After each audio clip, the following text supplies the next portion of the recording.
There is just something absolutely fascinating about watching a structure rise out of literally nothing. Welcome to This Explainer. Today, we're going to break down the exact chronological process of laying the foundation for the new Prek Khyong primary school over in Cambodia. We're going to look at the science, the sweat, and the incredible teamwork required to turn raw dirt into a solid concrete reality. Let's dive right in.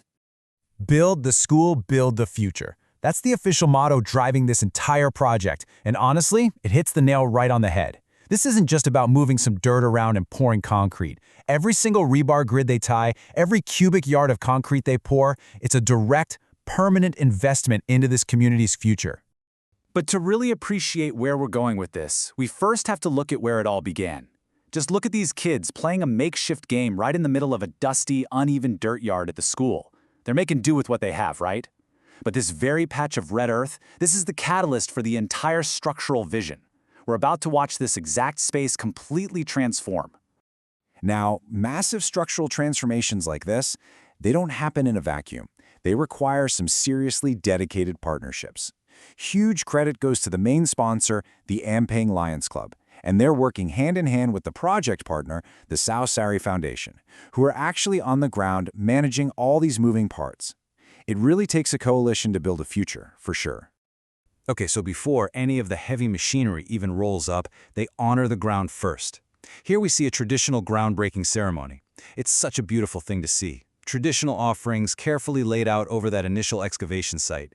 It's a deeply respectful way to blend local Cambodian customs with the official launch of construction, basically asking for blessings and safety before all that intensive labor kicks off. And the real takeaway here is that local tradition anchors modern development. In the rush to build things, it's so easy to overlook the cultural context, isn't it? But by paying respect to the land right at the starting line, this project ensures that the modern construction builds directly upon the community's identity, rather than just overriding it. All right, so turning raw earth into a solid foundation requires 4 strict scientific phases: survey, excavate, lay the rebar, and finally, pour the concrete. Let's walk through exactly how this happens, step by step. Step 1. The survey. You can't just go out there and start digging holes. A surveyor actually uses a professional optical level to scientifically prepare the site. The ground has to be perfectly measured, mapped out, and leveled. I like to think of this as the invisible math that guarantees the safety of the visible building. If you're off by even a fraction of an inch down here at the foundation layer, well, you could completely compromise the entire structure later on. So once the math is done, the muscle takes over. We bring in the big, heavy yellow excavators to dig deep into that red Cambodian soil, carving out the precise trenches needed for the footings. This foundation has to reach way below the surface to safely anchor the massive weight of the future classrooms above. But the big machines don't do it all alone. After the excavator cuts those trenches, the crew comes in with a mechanical compactor, driving it right over the dirt to really densely pack that soil. Think of it kind of like packing down brown sugar before you bake. If that base is loose at all, the final product is eventually going to shift, crack, and basically crumble. This crucial stage creates a super dense, stable base long before a single drop of concrete is ever poured.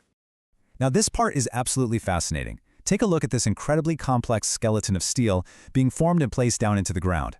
See, concrete is amazing at handling compression, heavy weight pushing down, but it's actually surprisingly weak against tension or pulling forces. That is exactly why these complex grids and vertical columns, made entirely of steel rebar, have to be intricately tied together first. It's what gives that rigid concrete its flexible strength. Right after that, the workers carefully lay down structural blocks all along those reinforced trenches. These blocks are basically acting as permanent molds. They hold the wet concrete exactly in place around the rebar, guaranteeing absolute structural integrity for the entire footprint of the building. Okay, so before the massive pour actually begins, the engineering team meticulously tests the fresh concrete mix right there on site. They fill up this metal cone with the wet mix, pull the cone away, and measure exactly how much the wet concrete sags, or slumps. If it slumps too much, it's too wet, which means it's dangerously weak. But if it doesn't slump enough, it's too dry and it won't flow cleanly around all that rebar we just saw. The concrete slump test. An on-site test to determine workability and consistency, ensuring safety and structural standards are met. This test is completely non-negotiable. It proves, mathematically, that the concrete is absolutely perfect before any permanent pouring happens. The builders aren't leaving anything to chance here. They are verifying that safety standards are fully met right at the source. So, with the concrete scientifically approved, we move to the final prep. The workers use a hose to spray water all over that massive, completed rebar grid. And actually, this pre-wetting step is essential. If the ground is dry, it will violently suck all the moisture right out of the fresh concrete, completely ruining the chemical curing process. Wetting the grid sets the perfect stage for the big pour to begin. And now comes the heavy lifting. The concrete pump truck finally arrives. You can see this enormous, heavy hose being guided by a worker, and it just starts pumping the literal lifeblood of the new foundation into those prepared grids. The energy here is wild. It's loud, it's fast-paced, and it requires intense coordination to make sure this incredibly heavy mix gets perfectly distributed across the entire site without missing a single corner. Just look at this wide view. It really captures the massive scale of this pour, doesn't it? The concrete is spreading out, filling up the trenches, burying those horizontal rebar grids, and officially transitioning this space from a dusty footprint into a thick, solid slab. This right here is the exact moment the conceptual design becomes a physical reality. But hey, the pump truck only delivers the material. Human hands still have to finish the job. These workers are physically standing knee-deep in incredibly dense, heavy concrete, using long boards to manually screed, smooth, and perfectly level out the surface. It's a tremendous amount of sweat equity. They are literally racing against the clock before that concrete begins to chemically harden and set. And then, the rush of the pour is over. The expansive, perfectly leveled slab just sits quietly as the wet mix chemically cures and sets firmly into stone. The earth has successfully been tamed and engineered into a flawless platform. It's quite a contrast from the chaos of the pour just hours before. So, with all that horizontal groundwork complete, our focus now shifts vertically. Notice these robust structural pillars. They're still supported by their framing, but they are rising directly out of that freshly cured slab. The foundation has done its job perfectly, and now the skeleton of the building is pointing straight toward the sky.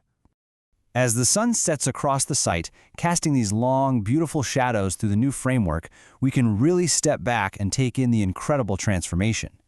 Through careful surveying, deep excavating, precise steelwork, and massive concrete engineering, that dusty, uneven yard we saw at the very beginning has been permanently transformed into a robust concrete reality. The groundwork for generations of education is, quite literally, set in stone.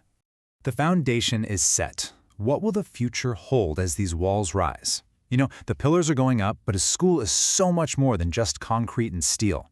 Imagine the day those students finally get to trade that dusty yard for pristine, safe classrooms. What is the future going to hold as these walls finally rise? It's pretty inspiring to think about.